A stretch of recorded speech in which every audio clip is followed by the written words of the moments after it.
Hello student, welcome to the 13th lecture of Mechanism of Organic Reactions Part 1. My name is Ram Parmar और आज के lecture में हम लोग बहुत सारे एमसीक्यू क्वेश्चन डिस्कस करेंगे जो कंसेप्ट हमने प्रीवियस लेक्चर्स में पढ़े हैं।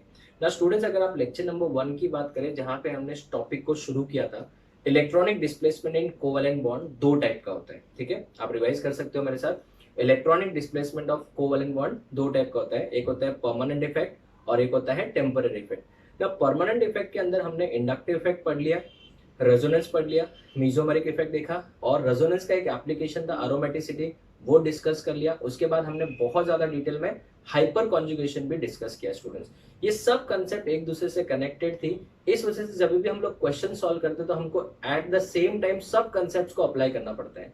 तो स्टूडेंट, इस वजह से हम ज्यादा क्वेश्चन सॉल्व नहीं कर पाए बिकॉज हमारे सारे कंसेप्ट कंप्लीट नहीं हुए थे। But previous lecture that is lecture number 12 तक हमारे सारे कंसेप्ट ये सब कवर हो चुके हैं परमानेंट इफेक्ट के। तो अभी हम लोग बहुत सारे क्वेश्चन डिस्कस कर सकते हैं। आज के लेक्चर में दैट इज लेक्चर नंबर 13 में हम लोग जो क्वेश्चन डिस्कस करेंगे उसमें आपको सारे के सारे इंडक्टिव इफेक्ट से लगा के हाइपर कॉन्जुगेशन तक सब कंसेप्ट को अप्लाई करना है। So it's a request from my side कि ये वीडियो लेक्चर देखने से पहले आप लोग प्लीज पूरे नोट्स को अच्छे से रिवाइज कर लीजिए। आज के लेक्चर में लेक्चर नंबर 13 में next lecture that is lecture number 14 में हम लोग सिर्फ क्वेश्चंस ही डिस्कस करेंगे। पूरा का पूरा जो हम लोगों ने अभी तक पढ़ा है उसके ऊपर कौन कौन से टाइप के क्वेश्चंस आ सकते हैं, किस तरीके के क्वेश्चन पूछे जा सकते हैं, वो सब हम लोग इन लेक्चर्स में डिस्कस करेंगे। तो स्टूडेंट्स, आपको एक पीडीएफ प्रोवाइड किया गया है जिसके ऊपर लिखा है mechanism of organic reactions lecture 13, वो आज हम लोग डिस्कस करेंगे। नेक्स्ट लेक्चर में 14 एक और पीडीएफ दिया जाएगा आपको, वो हम लोग डिस्कस करेंगे। तो स्टूडेंट्स, आप लोग पीडीएफ ओपन कर लीजिए, let us start discussing the PDF. ना क्वेश्चन नंबर 1 अगर आप ध्यान से देखोगे, question number 1 students, question number 1 बोल रहा है which one of the following pair of structure does not represent phenomenon of resonance. कौन सा वाला जो पेयर है वो रेजोनेंस शो नहीं कर रहा है। अगर मैं फर्स्ट वाले में फर्स्ट ऑप्शन देखूं दैट इज ऑप्शन ए समझो, ठीक है, उसका स्ट्रक्चर है CH2 double bond CH single bond C double bond OH, ये एक स्ट्रक्चर दिया है। उसके बाजू में एक और स्ट्रक्चर दिया हुआ है CH2 इधर प्लस दिया हुआ है, single bond CH double bond C O के ऊपर माइनस और यहाँ पे H। बहुत ही तसल्ली से हम लोग सब क्वेश्चन को डिस्कस करेंगे, आप लोग ध्यान से सुनिएगा। अगर हम बात करें क्या ये दोनों रेजोनेटिंग स्ट्रक्चर्स है, यस डेफिनेटली है, बिकॉज अगर हम बात करें तो यहाँ पे देखो कॉन्जुगेशन है, pi bond conjugation with pi bond है। तो ये वाला बॉन्ड अगर इधर से शिफ्ट होता है तो ये वाला बॉन्ड इधर से इधर आ जाएगा। तो इस कार्बन के ऊपर पॉजिटिव आना चाहिए जो कि यहाँ पे है, इधर डबल बॉन्ड आना चाहिए जो कि यहाँ पे है, और यहाँ पे इस ऑक्सीजन के ऊपर माइनस आना चाहिए जो कि है। तो इसका मतलब ये तो रेजोनेंस शो कर रहा है। तो उन्होंने क्या बोला, does not represent the phenomenon of resonance. तो फर्स्ट ऑप्शन तो नहीं हो सकता। सेकेंड ऑप्शन की बात करें बच्चों, तो सेकेंड ऑप्शन में क्या दिया है, CH2 double bond CH single bond CH, यहाँ पे प्लस है और यहाँ पे Cl है। This is the first structure. Second structure इसका जो रेजोनेटिंग बोला है वो ये है, double bond CH single bond Cl, इस तरीके का दिया हुआ है। अभी हम देखते हैं कि ये रेजोनेंस शो कर रहा है या नहीं कर रहा है, ठीक है ना। ये क्या है बच्चों, कटायन है in conjugation with a pi bond. So pi bond in conjugation with a cation, हमेशा इलेक्ट्रॉन किसकी तरफ मूव करोगे, वेरी गुड, कटायन की तरफ। तो यहाँ पे अगर मूव करते हैं तो इस कार्बन के ऊपर प्लस आ जाएगा, इधर डबल बॉन्ड आ जाएगा जो कि आ गया। इसका मतलब ये भी रेजोनेंस शो कर रहा है, ठीक है। तो ये भी आंसर नहीं है, हमको ऐसे बोला कि does not represent the phenomenon of resonance. अगर हम थर्ड की बात करें तो वहां पे CH3 कितनी बार है, 2 बार है, ठीक है। फिर बाद में यहाँ पे CH है, यहाँ पे C डबल बॉन्ड O है और यहाँ पे O के ऊपर माइनस है, ठीक है। और इसका जो दूसरा स्ट्रक्चर हमको दिया है, आई होप सबको ये वाला तो आ ही गया होगा बच्चों, ये तो डेफिनेटली रेजोनेंस है, इसमें तो कोई दो राय है नहीं। क्यों? क्योंकि यहाँ पे अगर मैं इस स्ट्रक्चर की बात करूं तो ये वाला बॉन्ड के इलेक्ट्रॉन यहाँ से यहाँ पे शिफ्ट हुए, तो जैसे ये यहाँ से यहाँ पे शिफ्ट होगा ये वाला इधर से इधर शिफ्ट हो जाएगा, तो यहाँ पे माइनस आ जाएगा और इधर डबल बॉन्ड आ गया, देखो। तो इसका मतलब ये भी रेजोनेंस शो कर रहा है। अभी क्वेश्चन में बोला है डज नॉट रिप्रेजेंट रेजोनेंस, ठीक है। मैं बहुत तसल्ली से क्वेश्चन डिस्कस करूंगा, आप आराम से सुनिए, आप भी सॉल्व करिएगा साथ में।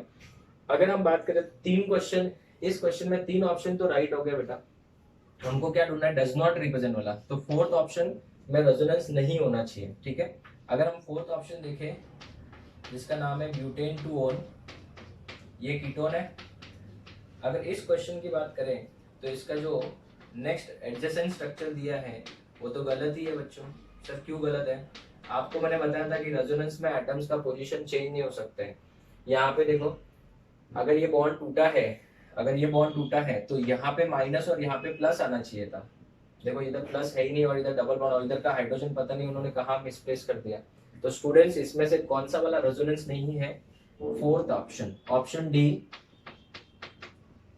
ये रेजोनेंस शो कर रहा है क्या? नहीं कर रहा है, तो आंसर हो जाएगा option D. Next question number 2 की बात करें, ठीक है।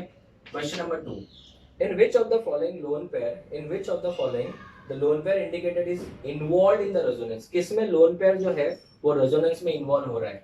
इसमें अगर मैं फर्स्ट ऑप्शन देखूं तो पिरिडीन का है, और मैंने आपको एक ट्रिक दिया था कि अगर किसी एटम के ऊपर डबल बॉन्ड भी है और लोन पेयर भी है तो वो कभी भी रेजोनेंस में पार्टिसिपेट नहीं करेगा। तो क्या ये लोन पेयर रेजोनेंस में पार्टिसिपेट करेगा? नहीं करेगा। क्यों? क्योंकि अगर ये रेजोनेंस में पार्टिसिपेट करेगा तो कंटिन्यूअसली 2 डबल बॉन्ड हो जाएंगे, और 2 डबल बॉन्ड होंगे तो वो sp हाइब्रिडाइज हो जाएगा। sp हाइब्रिडाइज होगा तो एंगल हो जाएगा 180, जो कि रिंग में पॉसिबल नहीं है। रिंग में 180 पॉसिबल नहीं है, तो ये तो आंसर नहीं हो सकता। नेक्स्ट बी, अगर मैं बात करूं बी ऑप्शन की, तो ये है पायरोल। क्या इसमें जो लोन पेयर है नाइट्रोजन का, क्या वो रेजोनेंस में इन्वॉल्व है? हाँ, और मैंने तो आपको बोला था इसका स्टोरी भी याद रख लो। क्या स्टोरी था कि ये तो इन लोन पेयर की वजह से ही तो बेचारा क्या हो रहा है, इन लोन पेयर की वजह से ही तो क्या है, ये अरोमेटिक है। तो अगर ये लोन पेयर नहीं होता तो ये अरोमेटिक होता क्या? नहीं। तो इसका मतलब ये आंसर तो नहीं है, ऑप्शन बी है। थर्ड ऑप्शन देखिए बच्चों, थर्ड ऑप्शन भी नहीं हो सकता। सर क्यों नहीं हो सकता? बिकॉज मैंने आपको क्या बताया था, अगर किसी एटम के ऊपर डबल बॉन्ड भी है और लोन पेयर भी है तो वो रेजोनेंस में पार्टिसिपेट लोन पेयर नहीं करेगा। नेक्स्ट उसके बाद में ऑप्शन डी देखो, इस कंपाउंड की बात करें तो ये वाला डेफिनेटली रेजोनेंस में पार्टिसिपेट करेगा, लोन पेयर वाला पार्ट। क्यों? क्योंकि ये कॉन्जुगेशन में है और इस एटम के ऊपर एक भी डबल बॉन्ड नहीं है। तो अगर ये लोन पेयर यहाँ से पार्टिसिपेट करता भी है तो ये आगे जाएगा इस तरीके से, तो इसका मतलब ये लोन पेयर रेजोनेंस में पार्टिसिपेट कर रहा है। ठीक है बच्चों। उसके बाद में नेक्स्ट वाला अगर एग्जांपल देखें इसी का, तो CH2 double bond CH single bond CH2, इस कार्बन के ऊपर कौन सा चार्ज दिया है? माइनस का चार्ज दिया है। कौन सा चार्ज दिया है? माइनस। माइनस भी तो एक लोन पेयर ही होता है, माइनस भी क्या है बेटा? एक टाइप का लोन पेयर ही है।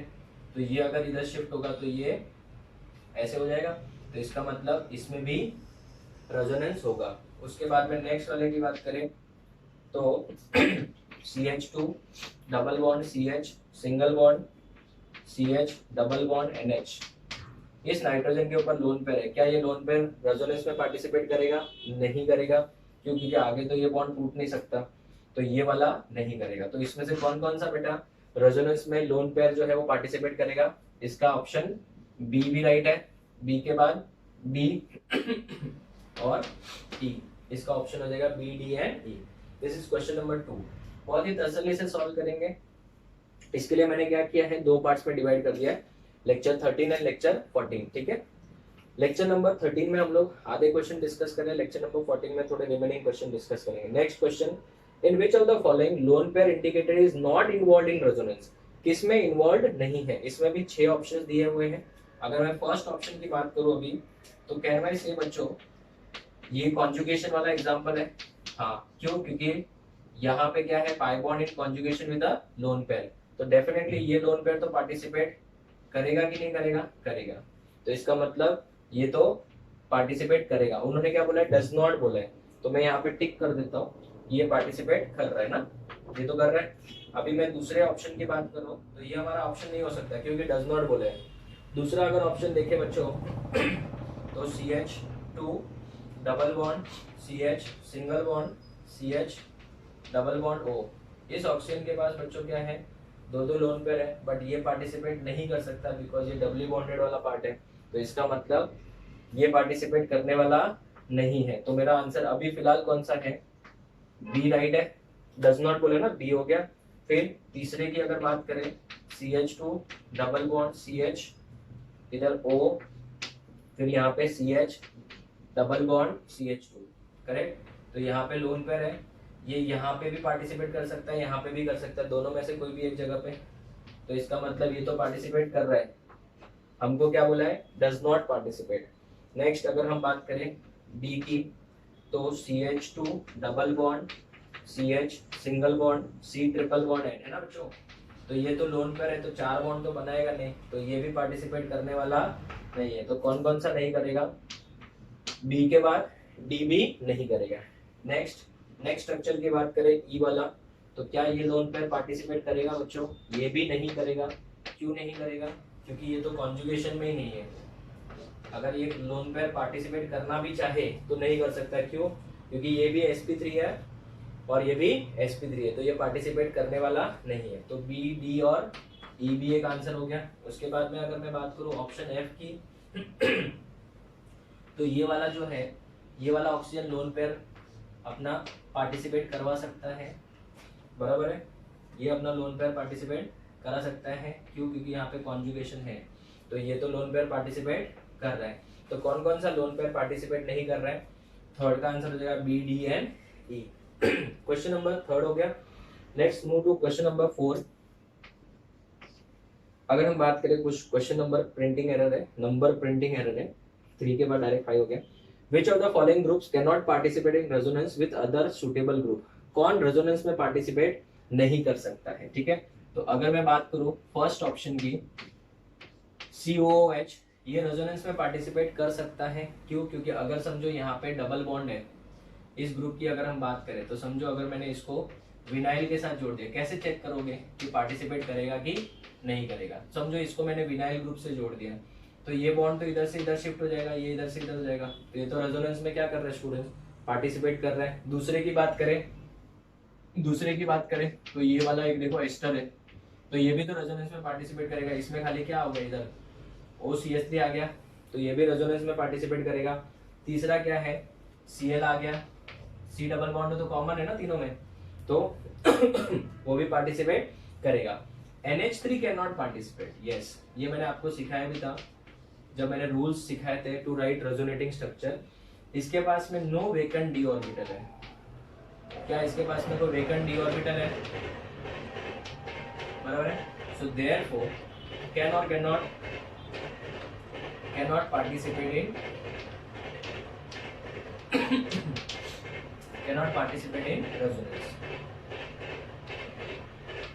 बराबर है, cannot participate in resonance। उसके बाद में अगर हम बात करें लास्ट ऑप्शन की CH2+, तो ये तो रेजोनेंस में पार्टिसिपेट कर सकता है। सर कैसे, अगर मैं इसको एक एग्जांपल के तौर पे समझाऊं बच्चों, ये सब बहुत इंपॉर्टेंट क्वेश्चन है, किसी ना किसी ईयर में क्वेश्चन आए हुए हैं एंट्रेंस एग्जाम में। तो क्या ये रेजोनेंस में पार्टिसिपेट नहीं कर सकता अगर बेंजीन के साथ जुड़ जाए तो, हाँ, बट ये तो कर ही नहीं सकता, इलेक्ट्रॉन दे भी नहीं सकता, ले भी नहीं सकता। क्यों, क्योंकि बेचारे का पास पहली बार तो इलेक्ट्रॉन है नहीं, और ले क्यों नहीं सकता, बिकॉज इसके पास में वेकेंट डी ऑर्बिटल नहीं है। तो मुझे था इसका आंसर क्या हो जाएगा, इसका आंसर हो जाएगा fourth option, that is NH3+ is the correct option. This is question number 4। Question number 5 मतलब next question, identify the electron donating group in the resonance among the following, कौन सा वाला डोनेटिंग है। तो एक बात याद रखना, अगर किसी एटम के ऊपर पहले ही, अगर किसी ग्रुप के अंदर पहले ही एटम के ऊपर डबल बॉन्ड आ जाए तो वो कभी भी डोनेटिंग हो ही नहीं सकता है, वो कभी भी डोनेटिंग नहीं हो सकता है। जैसे अगर फर्स्ट वाले की बात करें, अगर मैं बात करूं बेंजीन के ऊपर जोड़ दो इसको, बराबर है, तो बेंजीन के ऊपर जोड़ दिया ऐसे, तो अगर मैं बात करूं तो ये तो बेटा फर्स्ट एटम के ऊपर ही डबल बॉन्ड आ गया, तो अगर फर्स्ट एटम के ऊपर ही डबल बॉन्ड आ गया तो वो कभी भी डोनेटिंग हो ही नहीं सकता। क्यों, क्योंकि ये तो इलेक्ट्रॉन को ऐसे अपनी तरफ खींच लेगा, तो ये तो विड्रॉइंग हो गया। वैसे सेम अगर बात करें NO2 की, तो NO2 भी विड्रॉइंग हो जाएगा कि नहीं हो जाएगा, क्यों, क्योंकि N double bond O coordinate bond O, ऐसा इस तरीके से होता है, तो ये भी अपनी तरफ इलेक्ट्रॉन खींचेगा इस तरीके से। तो ये तो NO2 group electron withdrawing group हुआ कि डोनेटिंग हुआ, विड्रॉइंग। नेक्स्ट अगर हम बात करें O, ये देखो O C double bond O CH3, correct. तो ये जो लोन पेयर है, बराबर है, इसके ऊपर कोई डबल बॉन्ड नहीं है, देखो फर्स्ट एटम के ऊपर डबल बॉन्ड होना चाहिए, नहीं है तो ये तो लोन पेयर अपना इसमें दे देगा ऐसे, तो ये इलेक्ट्रॉन डोनेटिंग हुआ। नेक्स्ट वाले की बात करें तो सी डबल बॉन्ड हो ऐसा वाला OCH3 वाला, देखो वो भी क्या है, विड्रॉइंग है। तो मुझे तो इसमें से डोनेटिंग अभी तक कौन सा हुआ, सिर्फ और सिर्फ थर्ड वाला हुआ कि नहीं हुआ, ठीक है। उसके बाद में फोर्थ वाला एस्टर भी तो नहीं हो सकता बिकॉज वो तो विड्रॉइंग है। उसके बाद में देखो नेक्स्ट वाला बेंजीन के ऊपर अगर समझो मैं ये ग्रुप जोड़ दूं, देखो OCH डबल बॉन्ड CH2, बराबर है। तो ये भी इलेक्ट्रॉन डोनेट कर सकता है, ठीक है ना। वो ऐसे भी जा सकते हैं बट अगर ऐसे जाएगा तो ज्यादा रेजोनेंस होगा ना, इस तरीके से। तो ये भी एक डोनेटिंग ग्रुप हो गया। लास्ट वाले की बात करें तो बेंजीन के ऊपर समझो अगर मैंने इसको जोड़ दिया, ये बेंजीन है, इसके ऊपर समझो इस तरीके के ग्रुप को जोड़ दिया, 1 सेकेंड, ये देखो इस ग्रुप को जोड़ दिया, तो यहाँ पे देखो फर्स्ट एटम के ऊपर ही डबल बॉन्ड है, देखो फर्स्ट एटम के ऊपर ही डबल बॉन्ड है। तो ये क्या करेगा, नाइट्रोजन अपनी तरफ इलेक्ट्रॉन को खींचेगा, तो ये वाला बॉन्ड इधर से इधर शिफ्ट हो जाएगा। तो आप बताओ ये वाला जो ग्रुप है वो इलेक्ट्रॉन डोनेटिंग हुआ कि विड्रॉइंग हुआ? सर ये तो इलेक्ट्रॉन विड्रॉइंग हुआ। दूसरा वाला बच्चों ये भी इलेक्ट्रॉन विड्रॉइंग हुआ। ये वाला ग्रुप कौन सा हुआ, इलेक्ट्रॉन डोनेटिंग ग्रुप हुआ। ये वाला इलेक्ट्रॉन डोनेटिंग ग्रुप हुआ और ये वाला इलेक्ट्रॉन विड्रॉइंग ग्रुप है। तो आपको क्वेश्चन में क्या क्या पूछा है, देखो जरा, identify the electron donating group in resonance. तो एक तो ये डोनेटिंग ग्रुप हो जाएगा और एक ये डोनेटिंग ग्रुप हो जाएगा। Is it clear? तो this is the question number 5, ठीक है। तो स्टूडेंट्स ये वाला हमने डिस्कस कर लिया, आप लोग इसका एक बार फोटो ले लो। मैं सब क्वेश्चन को ऐसे तसल्ली से डिस्कस करूंगा क्योंकि हम लोग ने कंसेप्ट को बहुत मेहनत से पढ़ा है स्टूडेंट्स, ठीक है। तो अगर आप लोग को पहले आप लोग सॉल्व करना चाहो खुद से तो पहले खुद से सॉल्व कर लो और फिर ये वीडियो लेक्चर देखो, या फिर मेरे साथ सॉल्व करते करते आप वीडियो लेक्चर भी देख सकते हो। इसका फोटो लो फिर हम आगे बढ़ते हैं। Okay students, so let us discuss the next question. Next question number 7. Identify less canonical structure in each of the following pairs. ठीक है। नेक्स्ट क्वेश्चन में क्या बोला है कि इन दोनों में से लेस स्टेबल कौन सा है वो हमको पता करना है, ठीक है। तो स्टूडेंट्स हम लोगों ने स्टेबिलिटी ऑफ रेजोनेटिंग स्ट्रक्चर्स के रूल्स पढ़े थे अच्छे से। अगर हम बात करें तो जिसमें सबसे पहला रूल क्या था, कोवेलेंट बॉन्ड ज्यादा होंगे। तो अभी इसमें अगर बात करें और इसमें बात करें तो इसमें कोवेलेंट बॉन्ड ज्यादा भी, ऑक्टेट भी कंप्लीट है, सो ये वाला ज्यादा स्टेबल हो जाएगा as compare to this, because यहाँ पे तो ऑक्टेट भी कंप्लीट नहीं है। दूसरा अगर हम बात करें इसकी तो फ्राइज रूल के हिसाब से इसमें दो बेंजीन रिंग स्ट्रक्चर दिख रहे हैं और इसमें सिर्फ एक ही बेंजीन रिंग का स्ट्रक्चर दिख रहा है। तो इन दोनों में से ज्यादा स्टेबल कौन सा हो जाएगा, ये वाला, ठीक है। अगर मैं बात करूं थर्ड वाले में, खाली कंपेयर करना है दोनों में से ज्यादा स्टेबल कौन है। यहाँ पे सब कुछ सेम है, यहाँ पे नेगेटिव चार्ज किसके ऊपर है, apply the rules, line by line rules apply करने हैं। यहाँ पे नेगेटिव चार्ज किसके ऊपर है, ऑक्सीजन के ऊपर है। यहाँ पे नेगेटिव चार्ज कार्बन के ऊपर है। Negative charge is more stable on more electronegative element, तो ये वाला ज्यादा स्टेबल हो जाएगा, एकदम सिंपल। अगर मैं बात करूं इस वाले की तो यहाँ पे नेगेटिव चार्ज किसके ऊपर है, बाकी सब सेम है। यहाँ पे sorry negative charge is on oxygen, यहाँ पे नेगेटिव चार्ज किसके ऊपर है, नाइट्रोजन के ऊपर है।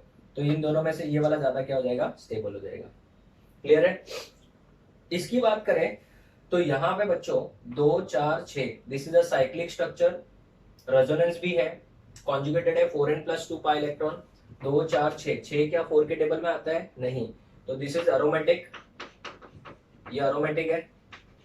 और अगर हम बात करें इसकी तो 2 4 6 और ये लोन पेयर नहीं, तो नेगेटिव चार्ज मतलब 8 इलेक्ट्रॉन हो गए, 8 मतलब 4 के टेबल में आ रहा है, तो ये क्या हो जाएगा, एंटी एरोमेटिक, बराबर है। तो definitely this is going to be more stable. So question number 7 clear हो गया बच्चों, बहुत ही अच्छा क्वेश्चन था, ऐसे टाइप के क्वेश्चन एंट्रेंस में पूछे जाते हैं। नेक्स्ट क्वेश्चन की बात करें, identify more stable canonical structure in each of the following pairs. इन दोनों में से ज्यादा स्टेबल कौन सा वाला है, ठीक है। तो अगर हम बात करें फर्स्ट वाले की तो यहाँ पे कोई चार्ज ही नहीं है, covalent number of bonds, covalent bond इधर भी सेम है। अभी यहाँ पे अगर मैंने देखो तो यहाँ पे एक एरर किया मैंने, यहाँ पे प्लस आएगा। तो यहाँ पे बच्चों लोन पेयर है, इसको हमने ऐसे शिफ्ट करके किया है। बट स्टूडेंट्स डेफिनेटली अगर कोई मॉलिक्यूल में चार्ज ही नहीं है तो वो ज्यादा स्टेबल होगा, so this is going to be more stable, बराबर है। अगर मैं इसकी बात करूं और इसकी बात करूं तो कहना है से ये रिंग क्या है, एरोमेटिक है, बट इसमें रेजोनेंस के बाद ये वाला पार्ट जो है वो क्या हो गया, नॉन एरोमेटिक पार्ट आ रहा है। एरोमेटिक रिंग है क्या इसमें, नहीं, तो can we say that this is going to be more stable. और दूसरी बात, अगर आप एरोमेटिक को कंफ्यूज हो रहे हो कि सर इसमें भी तो लोन पेयर की वजह से एरोमेटिसिटी तो है ही ना, वैसे तो फिर ऐसे देखो, यहाँ पे नेगेटिव चार्ज किसके ऊपर है, यस ऑक्सीजन के ऊपर है, और यहाँ पे नेगेटिव चार्ज किसके ऊपर है, कार्बन के ऊपर है। तो नेगेटिव चार्ज कहाँ ज्यादा स्टेबल होता है, मोर इलेक्ट्रोनेगेटिव एलिमेंट के ऊपर, जो कि कौन है, ऑक्सीजन है।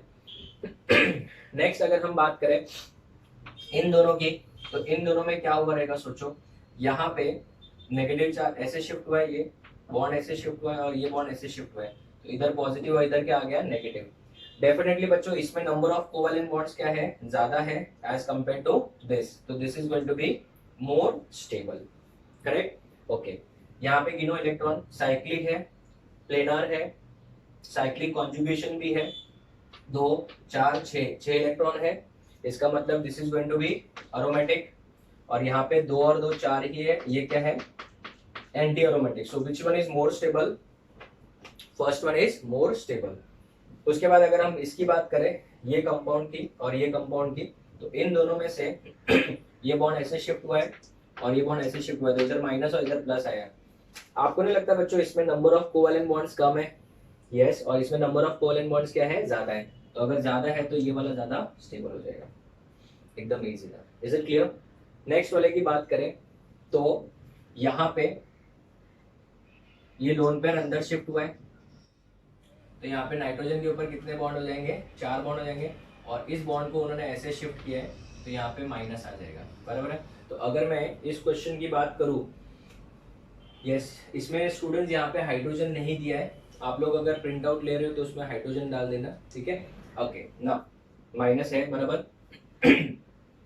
इन दोनों में से ज्यादा स्ट्रक्चर स्टेबल कौन सा होगा वो डिसाइड करना है।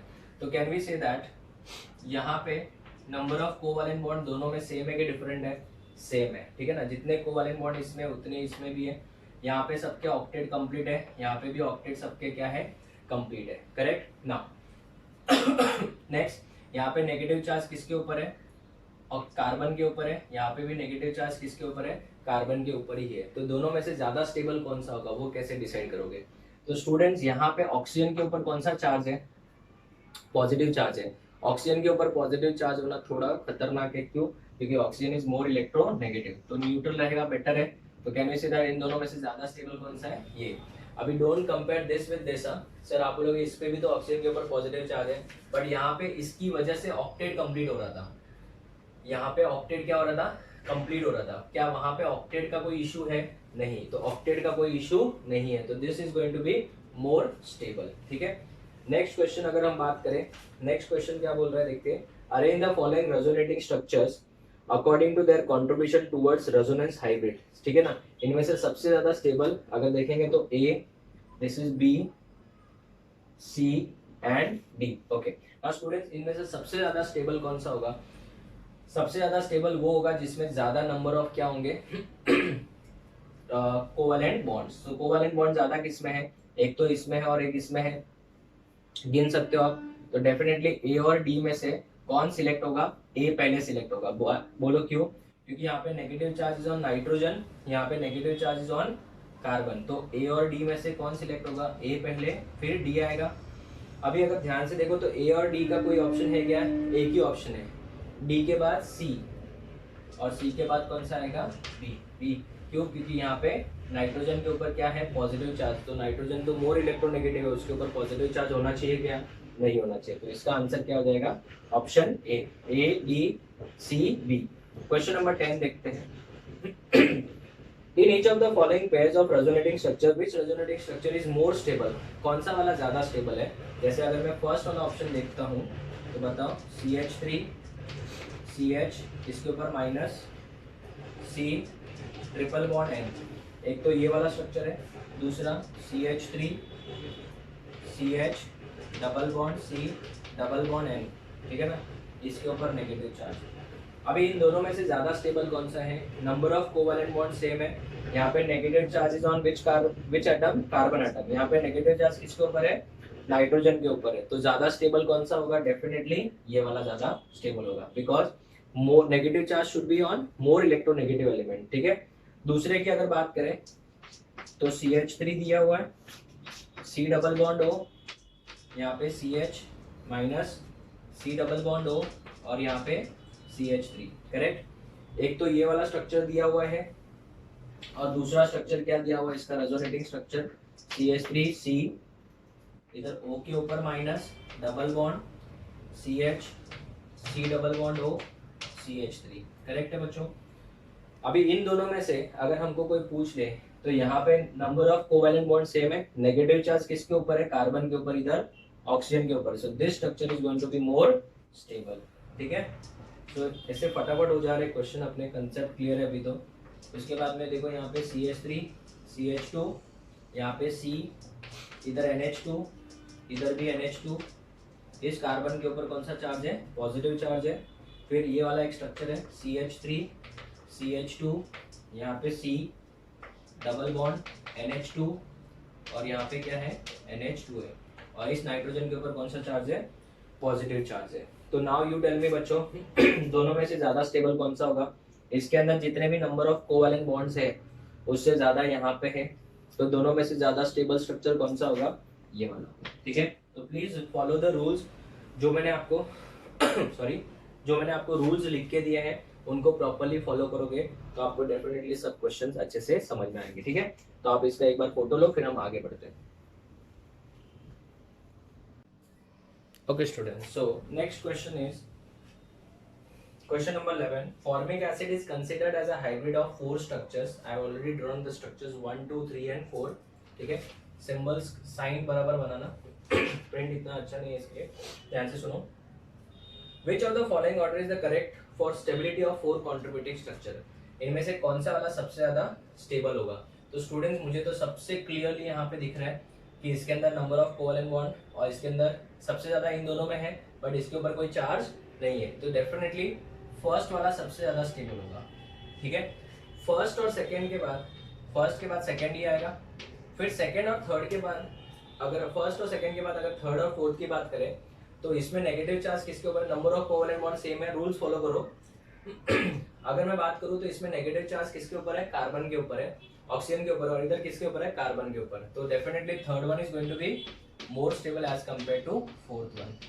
तो इसका आंसर आएगा 1 greater than 2 greater than 3 greater than 4, option A, ठीक है। Question number 11 done. Question number 12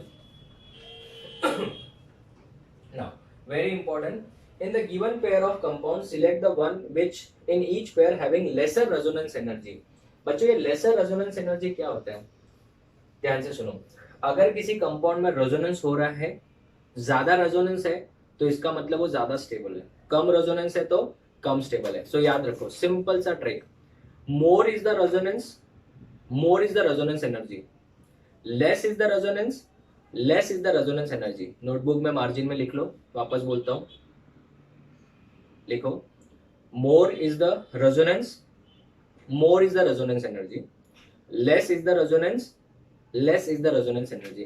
तो जिसमें रेजोनेंस कम होगा बच्चों उसमें रेजोनेंस एनर्जी भी क्या होगी, कम। तो अगर मैं फर्स्ट ऑप्शन देखूं, फर्स्ट ऑप्शन ध्यान से देखना, इस कंपाउंड को ध्यान से देखो,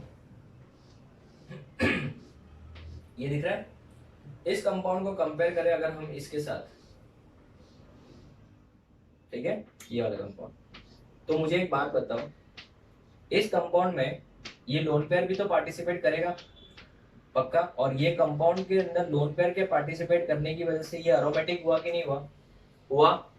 क्या ये वाला कंपाउंड एरोमेटिक है, नहीं। देखो ये sp3 है, ना तो उसके ऊपर पॉजिटिव है ना नेगेटिव है, तो ये क्या हुआ, नॉन एरोमेटिक, पक्का। तो रेजोनेंस किसमें ज्यादा हो रहा है, फर्स्ट वाले में, तो रेजोनेंस एनर्जी भी क्या होगा, ज्यादा। बट आपको क्वेश्चन में क्या पूछा है, which one has lesser resonance energy, तो इसमें ऑप्शन क्या आ जाएगा, ये वाला, इसका लेस रेजोनेंस एनर्जी क्या हो जाएगा, कम हो जाएगा। ये फर्स्ट ऑप्शन था। सेकंड ऑप्शन रीड करो, अगर हम देखें तो ऐसा कोई स्ट्रक्चर दिया हुआ है हमको, अगर इसको देखते हैं मैं समझ जाऊंगा ये तो एरोमेटिक है सर। क्या ये एरोमेटिक है बच्चों, हाँ, बट क्या उसके बाजू वाला एरोमेटिक है, नहीं। तो इसका मतलब इसमें रेजोनेंस कम हो रहा है, और अगर इसमें रेजोनेंस कम हो रहा है तो पहले बताओ ये क्या है, एरोमेटिक है, और ये क्या है, नॉन एरोमेटिक है, तो एरोमेटिक वाले का रेजोनेंस ज्यादा होगा, नॉन एरोमेटिक में रेजोनेंस कम होगा, तो इसका रेजोनेंस एनर्जी भी क्या हो जाएगा, कम। ठीक है, ये हो गया सेकेंड। उसके बाद अगर हम बात करें थर्ड की, तो थर्ड वाले में इस तरीके से देखते हैं, ये है आपका नाइट्रोबेंजीन। क्या मैं इसको इस तरीके से लिख सकता हूँ? यस, लिख सकते हो आप। इस कंपाउंड को अगर मैं इसके साथ कंपेयर करूं तो डेफिनेटली बच्चों इस कंपाउंड की बात करें तो इसमें तो रेजोनेंस बेटा सिर्फ इधर तक ही होगा ऐसे, क्योंकि ये तो sp3 है और ये भी sp3 है जहाँ इसके ऊपर नेगेटिव चार्ज भी नहीं है, तो इसमें रेजोनेंस भर भर के होगा। नाइट्रो ग्रुप भी इन्वॉल्व होगा रेजोनेंस में, इसमें तो ये नाइट्रो ग्रुप इन्वॉल्व होने वाला नहीं है और ये रेजोनेंस सिर्फ इधर से इधर तक ही होगा। तो इसका मतलब किसमें रेजोनेंस कम हो रहा है? इसमें रेजोनेंस कम हो रहा है, तो इसका रेजोनेंस एनर्जी भी कम रहेगा। हो गया आंसर। नेक्स्ट फोर्थ की बात करें तो ये तो बहुत ही ज्यादा इंपॉर्टेंट क्वेश्चन हो जाएगा, ध्यान देना, क्योंकि दोनों के दोनों एरोमेटिक है रेजोनेंस की वजह से। ये भी है, दूसरा स्ट्रक्चर क्या है? ऑक्सीजन वाला है, ये देखो। आप बताओ सॉरी, आप बताओ बच्चों, ये रेजोनेंस में पार्टिसिपेट कर रहे हैं लोन पेयर? हाँ। इसमें भी same number of resonating structure बनेंगे? हाँ। ये एरोमेटिक है कि नॉन एरोमेटिक है? एरोमेटिक है। और ये भी क्या है? एरोमेटिक है। तो ये एक बहुत ही प्यारा क्वेश्चन हो गया। अभी इन दोनों में से किसके अंदर लेसर रेजोनेंस एनर्जी होगी? तो डेफिनेटली आंसर आ जाएगा ये वाला। क्यों? क्योंकि ऑक्सीजन जो है it is more electronegative than nitrogen, बराबर है? तो क्या वो अपना इजीली लोन पेयर देगा? नहीं। तो अगर वो अपना easily lone pair therefore will और will not give lone pair easily. क्या वो अपना लोन पेयर इतना इजीली देगा जितना नाइट्रोजन दे रहा है? नहीं देगा। तो इसका मतलब इसके अंदर रेजोनेंस एनर्जी क्या हो जाएगी बेटा? कम हो जाएगी एज कंपेयर टू इस कंपाउंड दैट इज पाइरॉल। तो इसका भी आंसर क्या हो गया बच्चों? सेकेंड वाला ही हो गया। ठीक है, okay, this was question number 12। Question number 13, please don't mind the question number अगर मैं आगे पीछे बोल रहा हूँ, आप खाली क्वेश्चंस के साथ कंपेयर करिए। Resonance energy sorry, resonance energy of a resonance hybrid of a molecule will be more। resonance energy कब ज्यादा होगा? resonance energy of a hybrid molecule कब ज्यादा होगा? जब या तो वो aromatic हो जाए उसकी वजह से, या फिर ज्यादा लोन पेयर या conjugation हो। canonical structure are equivalent, yes, more is the equivalent resonating structures, more is the stability। तो ये तो definitely है। if canonical structures are non equivalent, yes, option A is true। ये क्या है बेटा? ट्रू है। ठीक है, दूसरा B, molecule is aromatic if the molecule is not aromatic, yes, तभी भी रेजोनेंस एनर्जी क्या होगी? ज्यादा होगी। तो ऑप्शन बी भी क्या है बेटा? ट्रू है। ठीक है, तो ये एक्चुअली में स्टेटमेंट्स ही थे और कुछ था नहीं। Next question number 14। Question number 14 थोड़ा सा इनकम्प्लीट है, मैं रीड कर रहा हूं, ध्यान से सुनिए। In the given pair of compound select the one in each pair having higher resonance energy. किसके अंदर रेजोनेंस एनर्जी क्या होगी बेटा? ज्यादा होगी। और बहुत सारे कंपाउंड दिए, लगभग 15 पेयर्स दिए, उसमें आपको सिलेक्ट करना है। ठीक है, तो अच्छा खासा प्रैक्टिस हो जाएगा students. Again I am saying, मैं हमेशा बोलता हूँ ये वीडियो लेक्चर्स बहुत ही प्लान तरीके से बनाए मैंने, बहुत ही प्लान तरीके से। ठीक है, एक एक चीज को कवर किया है and I make sure that आपने जो भी पढ़ा है उसको मैंने पीडीएफ में कन्वर्ट किया है, सो दैट आप जब भी सॉल्व करने बैठोगे आपको हर एक चीज याद आनी चाहिए और समझ में भी आनी चाहिए। तो आपको ये वीडियो लेक्चर्स को बहुत ही सिंसियरली अच्छे से फॉलो करना है। ठीक है, चलो, किसके अंदर रेजोनेंस एनर्जी क्या बोला है उसने? Higher resonance energy. ठीक है, क्वेश्चन में हायर था, वहां पे प्रिंट नहीं था, हायर रेजोनेंस एनर्जी। जैसे अगर मैं फर्स्ट वाले की बात करूं तो ये कंपाउंड एरोमेटिक है, ठीक है, और दूसरा वाला इसके बाजू वाला वो भी एरोमेटिक है, बट वो छोटा एरोमेटिक है। तो डेफिनेटली बेटा इन दोनों में से ज्यादा स्टेबल कौन होगा? ज्यादा स्टेबल मतलब किसमें ज्यादा रेजोनेंस हो जाएगा?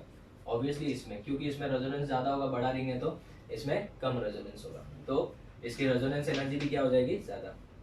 दूसरा CH2 double bond CH single bond O, CH double bond CH2, ठीक है ना, ऑक्सीजन के पास दो दो लोन पेयर है, CH2 double bond CH NH, nitrogen के पास एक लोन पेयर है, दो लोन पेयर होने का मतलब ये नहीं कि दोनों डोनेट कर देगा, दोनों साइड में डबल बॉन्ड मत बनाना, एक ही साइड में। ऑक्सीजन मैक्स टू मैक्स 3 ही बॉन्ड बना सकते हैं, मैक्स टू मैक्स 3 ही बॉन्ड बना सकता है। तो बताओ ये वाला इधर से इधर जा सकता है, ये भी अलाउड है, इधर से इधर भी जा सकता था, ये भी अलाउड है। तो किस में ज्यादा रेजोनेंस होगा? कहना चाहिए तो स्ट्रक्चर पूरा सेम ही है, दोनों साइड में same number of resonating structure बनेंगे, बट नाइट्रोजन और ऑक्सीजन में कंपेयर करेंगे तो नाइट्रोजन में ज्यादा रेजोनेंस एनर्जी होगी। क्यों? क्योंकि नाइट्रोजन अपना लोन पेयर इजीली दे देगा। तो इसका आंसर आ जाएगा सेकंड वाला। थर्ड अगर हम बात करें तो CH2 double bond CH single bond NH N के ऊपर माइनस, ठीक है। और यहाँ पे अगर हम बात करें NH double bond CH single bond NH N के ऊपर माइनस चार्ज, बराबर है। तो किस में ज्यादा रेजोनेंस होगा? ये देखो, ऐसे शिफ्ट होगा, ये इस तरीके से आएगा, इसमें ऐसे शिफ्ट होगा, ये इस तरीके से आएगा। बट स्टूडेंट ज्यादा स्टेबल कौन सा होगा? ये वाला, क्योंकि इसमें नेगेटिव चार्ज दोनों नाइट्रोजन पे ही आएगा। पहले अभी इधर है, रेजोनेंस के बाद इधर आएगा, जबकि इसमें पहले नाइट्रोजन पे फिर कार्बन के आएगा, ऊपर आएगा। तो ज्यादा स्टेबल कौन सा हो जाएगा? यस, नाइट्रोजन वाला। क्यों? नाइट्रोजन इज मोर इलेक्ट्रोनेगेटिव, और नेगेटिव चार्ज किसके ऊपर ज्यादा स्टेबल होगा? मोर इलेक्ट्रोनेगेटिव एलिमेंट के ऊपर। Next CH2 double bond CH single bond F, fluorine के पास लोन पेयर है। दूसरा क्या है? CH2 double bond CH single bond Br, bromine के पास भी क्या है बच्चों? लोन पेयर है। तो ज्यादा रेजोनेंस कौन दिखाएगा? ठीक है, ज्यादा रेजोनेंस एनर्जी किसकी होगी बेटा? अगर मैं इसकी बात करूँ तो ये लोन पेयर अंदर शिफ्ट इस तरीके से आएगा, ये भी ऐसे और ऐसे। तो बच्चों इसमें डेफिनेटली इसका आंसर आना चाहिए। स्टूडेंट्स को कंफ्यूज होता है, मैं बता दो, वो लोग बोलेंगे फ्लोरीन तो सर कैसे इलेक्ट्रॉन दे सकता है, बट एक्चुअली में कैसा है, carbon and fluorine belongs to same period. Very important example, they belong to same period of the periodic table. तो ऑर्बिटल का साइज ऑलमोस्ट क्या सेम है, तो जल्दी से ओवरलैपिंग हो पाएगी। जबकि bromine belongs to higher period, तो उतना अच्छे से ओवरलैपिंग नहीं हो पाएगी। तो स्टूडेंट्स इसका आंसर ये आना चाहिए, पर ये है आंसर। क्यों? Because they belong to same period. Next अगर बात करें, ये बेंजाइल रेडिकल है यहाँ पे, इसमें तो भर भर के रेजोनेंस होगा। ये बॉन्ड भी होमोलिटिकली ब्रेक होगी, इधर डबल बॉन्ड आएगा। फिर यहाँ पे अगर हम बात करें CH2 double bond CH single bond CH2 और यहाँ पे रेडिकल, तो किस में ज्यादा रेजोनेंस होगा? ऑब्वियसली इसमें ज्यादा रेजोनेंस, तो इसमें रेजोनेंस एनर्जी भी क्या होगी? ज्यादा होगी। और इसमें रेजोनेंस खाली इधर से इधर तक ही है, इसमें तो पूरा रिंग में फैल जाएगा, ठीक है। नेक्स्ट अगर बात करें, कंपाउंड है अपने पास फिनॉल, इसमें तो एक ही रिंग है, और नैफ्थलीन में कितने रिंग्स है बच्चों? 2 रिंग है। तो रेजोनेंस ज्यादा किस में होगा? नैफ्थलीन में कि फिनॉल में? ऑब्वियसली नैफ्थलीन में। तो इसका रेजोनेंस एनर्जी क्या हो जाएगा? ज्यादा हो जाएगा। So this was question number 6th one, ठीक है। क्वेश्चन नंबर 14 के अंदर 6th वाला था, और इसमें बहुत सारे और भी क्वेश्चंस हैं, वो भी हम लोग डिस्कस करेंगे। आप पहले इसका फोटो लो, फिर हम आगे बढ़ते हैं।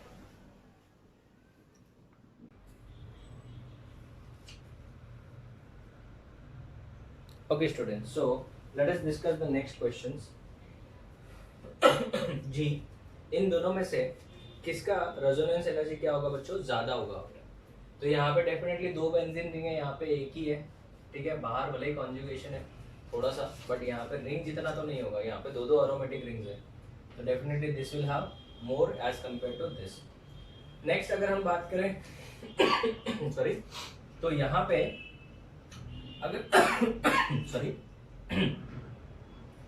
अगर ये ऐसे शिफ्ट हो गया तो ये ऐसे जाएगा, तो ये कंटिन्यूअस नहीं है। क्या ये कंटिन्यूअस है? नहीं है, सॉरी हाँ, ये कंटिन्यूअस नहीं है। बट अगर मैं इसकी बात करूँ तो ये देखो, इस तरीके से ये कंटिन्यूअस है। तो definitely this will have more resonance as compare to this, so this will have more resonance energy. Clear है बच्चों? अगर मैं बात करूं नेक्स्ट वाले स्ट्रक्चर की, तो यहाँ पे लोन पेयर है सॉरी, ये लोन पेयर अगर इधर डोनेट होगा तो ये बॉन्ड ऐसे शिफ्ट हो सकता है। सेम वे यहाँ पे लोन पेयर डोनेट होगा तो ये बॉन्ड ऐसे शिफ्ट होगा, ये बॉन्ड ऐसे शिफ्ट होगा। तो इसमें ज्यादा रेजोनेंस है, मोर रेजोनेंस एनर्जी। वीडियो पॉज कर लीजिए आप लोग, ठीक है, और आगे के क्वेश्चन सॉल्व करिए। ट्राई करिए वीडियो पॉज करके।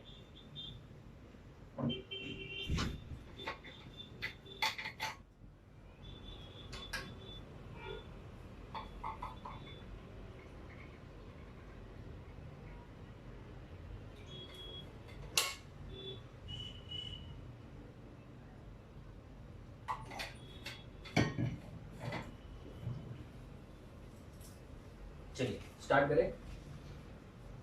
तो definitely this will have more resonance energy. अगर मैं इसकी बात करूं तो इसमें बच्चों कंटिन्यूस नहीं है। देखो ये अगर इधर से शिफ्ट हुआ तो इधर आके खत्म हो जाएगा, इधर से शिफ्ट हुआ तो इधर आके खत्म होगा, इधर से शिफ्ट हुआ तो इधर, ऐसा कंटिन्यूस नहीं है। जैसे ये देखो यहाँ से इधर, ये इधर और ये ऐसे ब्रेक होके, तो किसमें ज्यादा रेजोनेंस हो रहा है? कंटिन्यूस, कॉन्जुगेशन ज्यादा है दिस, तो इसका रेजोनेंस एनर्जी भी क्या होगा? ज्यादा। अगर मैं इस कंपाउंड की बात करूं तो क्या मैं इसको ऐसे लिख सकता हूँ? एसिडिक एसिड है ठीक है, ऐसा होगा बराबर। जबकि अगर मैं बात करूं तो ये तो आयंस के फॉर्म में है, तो आयंस के फॉर्म में तो बच्चों O के ऊपर क्या हो गया? माइनस हो गया। Definitely it will have equivalent resonating structures. More is the number of equivalent resonating structures, more is the stability. तो नो डाउट इसकी भी स्टेबिलिटी है, बट यहाँ पे H है ना, यहाँ पे नेगेटिव चार्ज मूव होने के लिए नहीं है, लोन पेयर मूव होगा, जबकि यहाँ पे इक्विवेलेंट रेजोनेटिंग स्ट्रक्चर्स बनेंगे तो ये वाला ज्यादा स्टेबल हो जाएगा। नेक्स्ट अगर हम बात करें इस स्ट्रक्चर और इस स्ट्रक्चर में, तो ज्यादा स्टेबल कौन होगा? यहाँ पे चार्ज शिफ्ट हो रहा है, यहाँ पे चार्ज शिफ्ट हो पाएगा क्या? नहीं, यहाँ पे लोन पेयर होगा, तो यहाँ पे तो चार्ज रेडी है रेजोनेंस के लिए, तो this will have more resonance energy. Next की बात करें तो यहाँ पे बच्चों इक्विवेलेंट रेजोनेटिंग स्ट्रक्चर आएंगे और यहाँ पे इक्विवेलेंट रेजोनेटिंग स्ट्रक्चर्स नहीं आएंगे। सो याद रखना, अगर इक्विवेलेंट भले दो ही बन रहे, अभी बच्चे बहुत सारे सोचते रहेंगे कि सर यहाँ पे तो 5-6 रेजोनेटिंग स्ट्रक्चर्स बनेंगे, ये वाला ज्यादा स्टेबल होना चाहिए। नहीं बेटा, ये वाला ज्यादा स्टेबल है क्यों?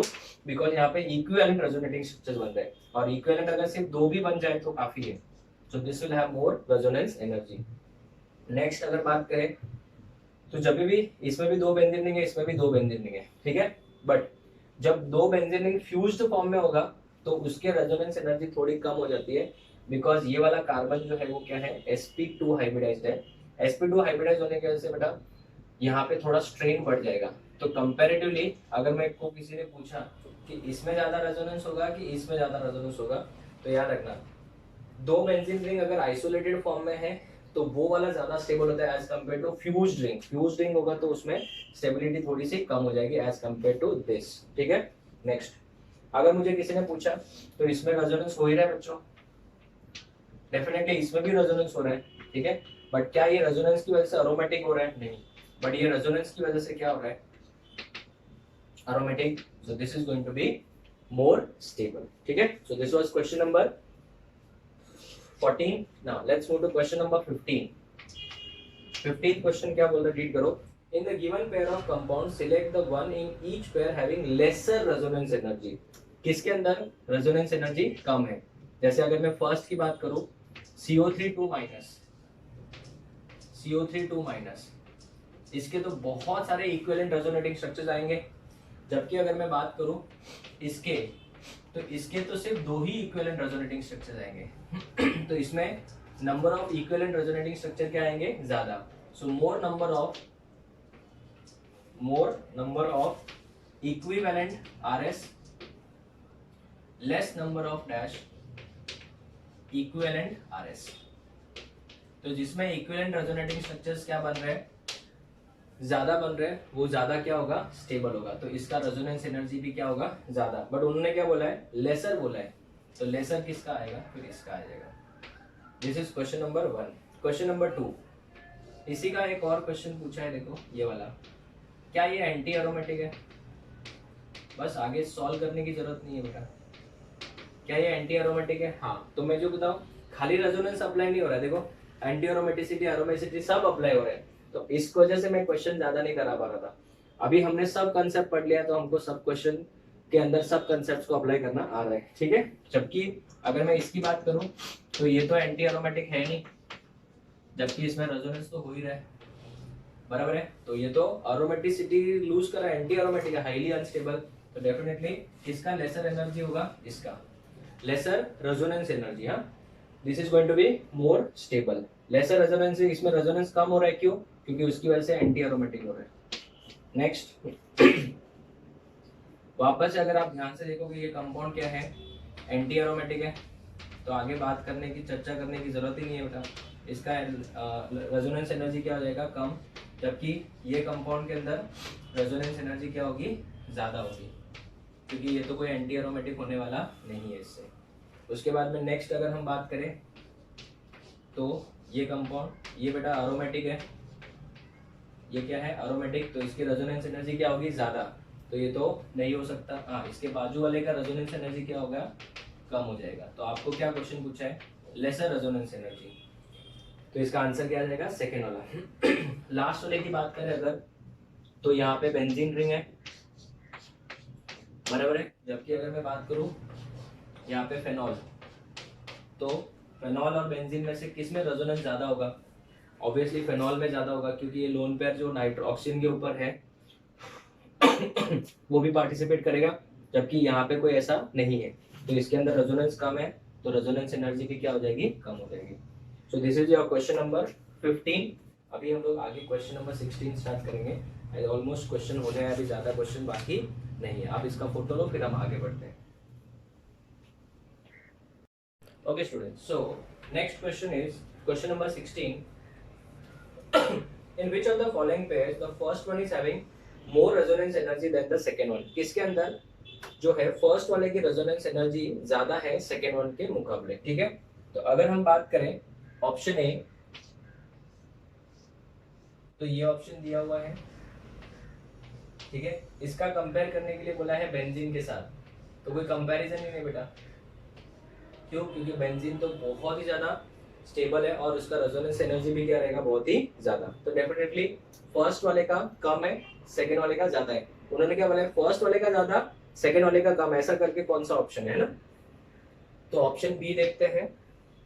ऑप्शन बी की अगर बात करें तो यहाँ पे प्लस है, यहाँ पे डबल बॉन्ड, यहाँ पे डबल बॉन्ड और यहाँ पे ये कंपाउंड दिया है।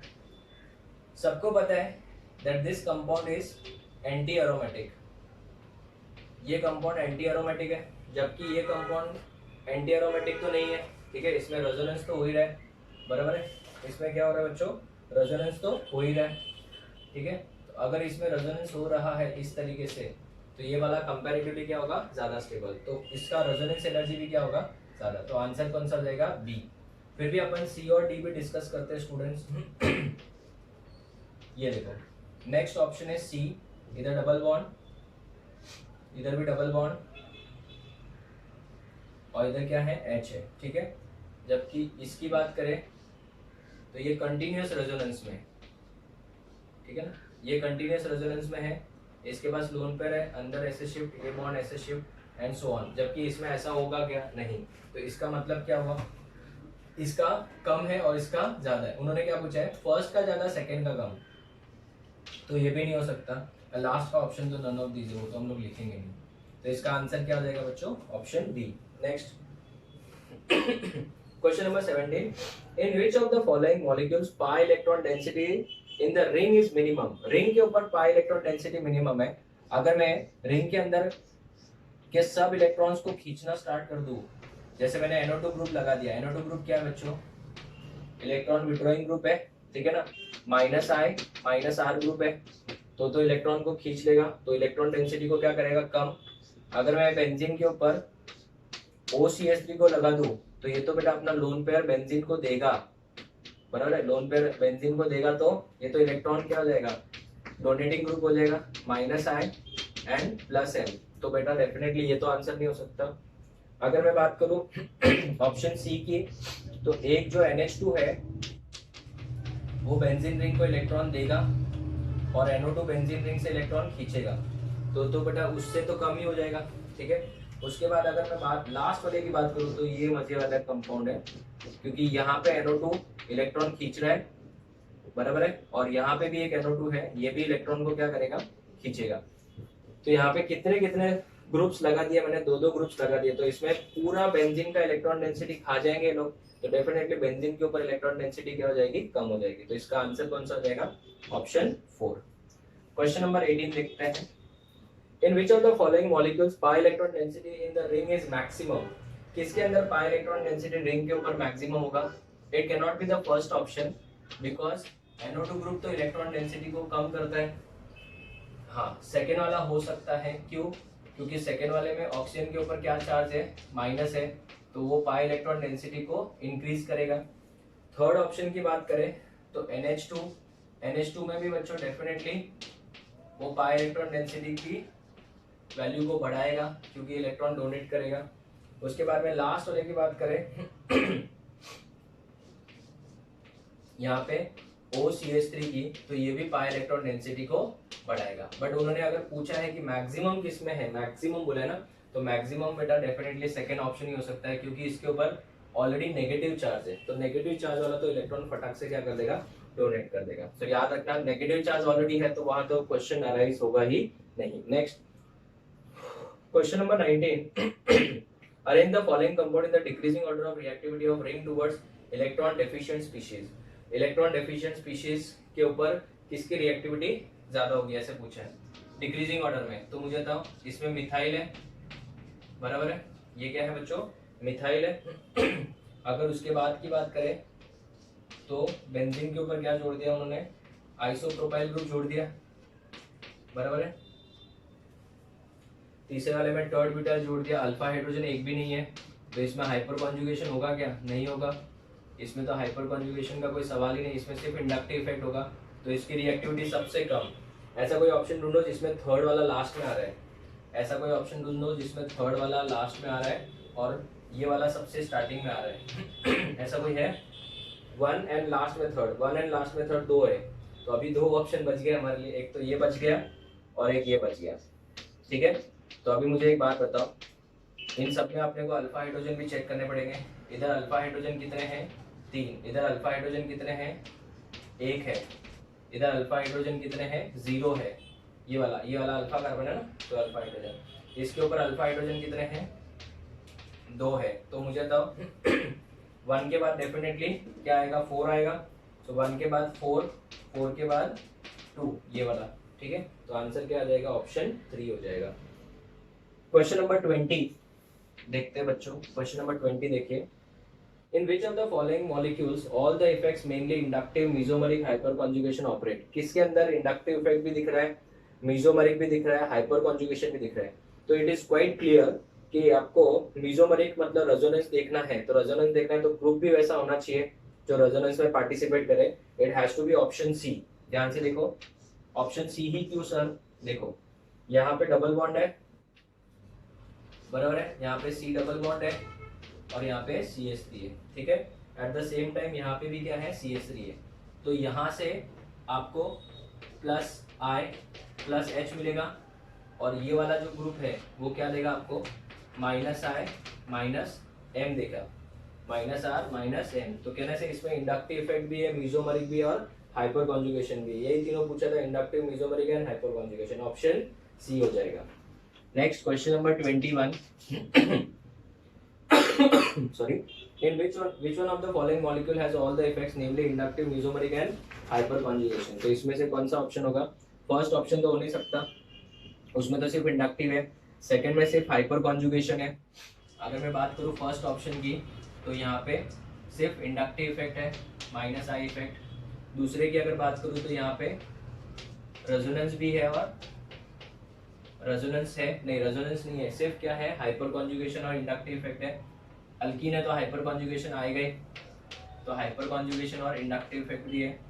थर्ड ऑप्शन अगर मैं देखूँ, वेरी वेरी इंपॉर्टेंट, तो यहाँ पे हाइपर कॉन्जुगेशन भी है, इंडक्टिव भी है और रेजोनेंस भी है। कैसे, ध्यान देना, ये वाला जो ग्रुप है ये आपको इंडक्टिव इफेक्ट भी देगा और मेसोमेरिक इफेक्ट भी देगा, और ये वाला ग्रुप आपको क्या देगा, प्लस I प्लस H भी देगा, हाइपर कॉन्जुगेशन। तो इसमें सब ग्रुप्स आ रहे हैं, तो इसका आंसर कौन सा होना चाहिए, option C. Next question number 22, select the correct statement. थोड़ा प्रिंटिंग एरर है, मैं रीड करो, ध्यान से सुनो। Delocalization of sigma electron is hyper conjugation, yes true है। फर्स्ट वाला स्टेटमेंट ट्रू। दूसरा, delocalization of pi electron is resonance, second वाला भी ट्रू, सेकेंड वाला भी ट्रू। थर्ड वाला, permanent partial displacement of sigma electron is inductive effect, third one is also true. तो इसमें से ऐसा कोई है जिसमें 1 2 3 दोनों आ रहे हैं, इट इज ऑप्शन 4। समझा बच्चों? Next question, very very important question, मैं आपको चाहूंगा कि आप अपने नोटबुक में इसका आंसर भी लिख के ले लेना, ठीक है? हमको लगता है बच्चों कि नैफ्थलीन में जो जितने भी बॉन्ड लेंथ होते हैं वो सब सेम वैल्यू के होते हैं, ऐसा नहीं होता है, बिकॉज ये फ्यूज्ड रिंग है ना, और फ्यूज्ड रिंग में बच्चों क्या होता है, ये वाला कार्बन जो होता है थोड़ा स्ट्रेन में होता है, इस वजह से बच्चों बॉन्ड लेंथ का वैल्यू फिक्स नहीं है। अगर आप लिखना चाहो तो लिख लो, ये वाला वैल्यू 142 पिकोमीटर है, ये 137 पिकोमीटर है, ये 140 पिकोमीटर है, ठीक है, और ये वाला 133 पिकोमीटर है, ठीक है। एक्चुअल में तो वैल्यू याद रखने की जरूरत नहीं है, बट मैंने आपको वैल्यू के साथ में बता दिया है, ठीक है। तो अभी मुझे तो उन्होंने नंबरिंग किया 1 2 3 4, 1 2 3 4। उन्होंने क्या स्टेटमेंट दिया है, these are the three canonical structures of naphthalene, examine them and find the correct statement among the following. All carbon carbon bond length are of same length, नहीं, C1 C2 is shorter than C1 C2 is shorter than C2 C3, हाँ बराबर है, ये देखो ये 137 है और ये 140 पिकोमीटर है, तो इसका आंसर कौन सा आएगा, option B. This is very very important, ये बहुत ही इंपॉर्टेंट है, जनरली स्टूडेंट्स को लगता है कि इसमें रेजोनेंस, बट ये रेजोनेंस बेटा पूरा इस तरीके से नहीं होगा, बिकॉज ये फ्यूज्ड है ना, और फ्यूज्ड रिंग जब भी होगा, अगर ये का ये ऐसा होता तो मैं बोल सकता था, ऐसा अलग अलग होता तो बोल सकता था, बट ये फ्यूज्ड रिंग है, इस वजह से सेम नहीं आएगा, ठीक है, keep this in mind. 24th sum, which of the following has longest CO bond, किसके अंदर CO बॉन्ड सबसे बड़ा होगा? अगर मैं बात करूं इस क्वेश्चन की, तो यहाँ पे डबल बॉन्ड है, यहाँ पे डबल बॉन्ड वो है, ये रेजोनेंस है, बराबर है, तो कहना है रेजोनेंस जब होगा ऐसा, तो ये बॉन्ड ऐसे ब्रेक होके ये डबल बॉन्ड से किस में कन्वर्ट हो जाएगा, सिंगल बॉन्ड में, तो it has partial single bond character, double bond character. जबकि मैं बताऊं यहाँ पे इस वाले कंपाउंड की बात करें इस तरीके से, तो इसमें भी है रेजोनेंस, इसमें तो बच्चों बहुत ज्यादा रेजोनेंस होगा इस तरीके से, तो ये ज्यादा टाइम तक क्या रहेगा, सिंगल बॉन्ड में रहेगा, ये एक ही बार सिंगल बॉन्ड में कन्वर्ट होगा, वापस डबल में कन्वर्ट होगा, और ये तो ज्यादा टाइम तक किस में रहेगा, सिंगल बॉन्ड में रहेगा। अगर मैं थर्ड वाले की बात करूँ तो फर्स्ट के जैसा ही सेम है, देखो यहाँ पे डबल बॉन्ड डाल दिया तो सेम ही हो गया, और लास्ट वाले में तो सी डबल बॉन्ड वही रहेगा, वो तो रेजोनेंस में पार्टिसिपेट ही नहीं कर रहा है, तो वो हमेशा क्या रहेगा, डबल बॉन्ड ही रहेगा। तो ऐसा कौन सा कार्बन ऑक्सीजन बॉन्ड है, ये देखो ये कार्बन और ये ऑक्सीजन, ऐसा कौन सा कार्बन ऑक्सीजन बॉन्ड है जिसमें वो ज्यादा टाइम तक सिंगल बॉन्ड में रह रहा है? सिंगल बॉन्ड में ये ज्यादा टाइम तक रहेगा बच्चों, और जितना ज्यादा टाइम तक सिंगल बॉन्ड में रहेगा उसका लेंथ उतना ही क्या हो जाएगा, ज्यादा। तो इसका लेंथ ज्यादा है कि कम है, ज्यादा है, तो स्टूडेंट इसका आंसर कौन सा हो जाएगा, option second. This is question number 24। अभी एक ही क्वेश्चन बाकी है, आप इसका फोटो लो फिर हम आगे बढ़ते हैं, हो गया? चलो क्वेश्चन नंबर 25 देखते हैं।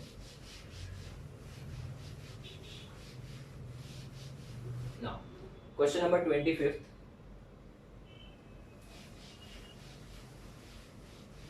रीड। कंपाउंड्स दिए हुए हैं और उन्होंने पूछा among this compound the correct order of CN bond length is, किसके अंदर बॉन्ड लेंथ को अपने को क्या करना है बच्चों, कंपेयर करना है ना। तो अभी आप बताओ, फर्स्ट वाले स्ट्रक्चर की बात करें तो ये कुछ इस टाइप का है, ठीक है, दूसरे वाले में